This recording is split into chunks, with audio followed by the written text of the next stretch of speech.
नमस्कार साथियों, मैं हूं अनूप थपलिया। साथियों, केदारनाथ उपचुनाव को लेकर बीजेपी बहुत ही ज्यादा कॉन्फिडेंट नजर आ रही है और बीजेपी के प्रदेश अध्यक्ष महेंद्र भट्ट यह भी दावा कर रहे हैं कि जो रणनीति उन्होंने बनाई थी, संगठनात्मक तौर पर जिस तरीके से वहां पर काम हुआ था, उसी की बदौलत केदारनाथ में वोटिंग परसेंटेज बढ़ा है और उसका पूरा का पूरा फायदा भारतीय जनता पार्टी को वहां पर मिलने वाला है। देखिए, हमने बहुत प्लानिंग के साथ चुनाव लड़ा है। जब हमने बूथ प्रबंधन को महत्व दिया है, वही हमने मतदान प्रतिशत बढ़े, उत्साह के रूप में मतदान प्रतिशत बढ़े, इसलिए मैंने प्रवासी मतदाताओं से अपील की थी।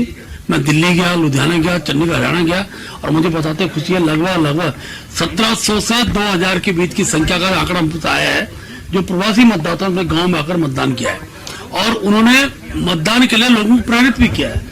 हमारे माननीय मुख्यमंत्री जी की अपील ने बहुत एक रूप से मैं कह सकता हूँ, उनके लगभग 5 हमने जो कार्यक्रम किए थे, उन कार्यक्रमों जिस प्रकार का जन सैलाब उमड़ का है, वो भी मत प्रतिशत को बढ़ाने में सहायक सिद्ध हुआ है और लोकतंत्र में मत प्रतिशत बढ़े और पार्टी के भारत के पक्ष में अधिक मत पड़े, उस उद्देश्य को हमने सफलता प्राप्त की है। बीजेपी ने इस बार सिर्फ केदारनाथ ही नहीं बल्कि केदारनाथ के प्रवासी वोटरों को साधने की भी पूरी कोशिश की थी। महेंद्र भट्ट देश के अलग अलग राज्यों में अलग अलग हिस्सों में गए थे और प्रवासियों से मुलाकात कर उन्हें वोट देने के लिए केदारनाथ आने की उन्होंने अपील भी की थी। तो उसका कितना असर होगा यह तो वक्त बताएगा, लेकिन बीजेपी को लगता है कि सब कुछ उनके पक्ष में होने वाला है।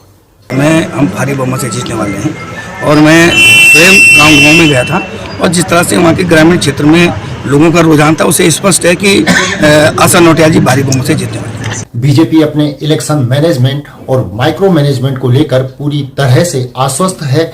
इसीलिए प्रदेश अध्यक्ष हों या फिर विधायक हों या उनके दूसरे नेता हों, सब यही बात कह रहे हैं कि जीत बीजेपी की ही होनी है। लेकिन सवाल इस बात का भी है कि इतना ज्यादा कॉन्फिडेंट आखिर किस आधार पर भारतीय जनता पार्टी अपना दिखा रही है।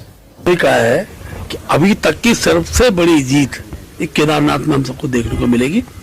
बहुत अच्छा मतदान हुआ है। मैं केदारनाथ की जनता का आभार व्यक्त करता हूँ, माँ की मातृशक्ति का आभार व्यक्त करता हूँ कि केदारनाथ का जो देवतुल्य स्वरूप है उस पर उन्होंने मोहर लगाई और पूर्ण परसेंटेज बहुत अच्छा रहा। बाई इलेक्शन में इतना परसेंटेज रहता नहीं है। ये बहुत अच्छा, हमारे कार्यकर्ताओं ने बहुत मेहनत की है, हर बूथ को जीतने का प्रयास किया और मेरा उम्मीद है, मुझे पूरा विश्वास है, हम कम से कम 90% पोलिंग बूथों पर हमारी सीट पर तक जीत होगी।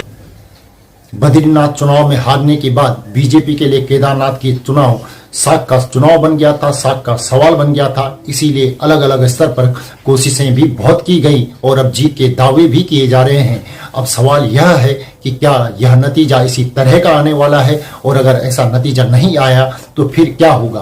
बहरहाल राजनीति अभी चल ही रही है।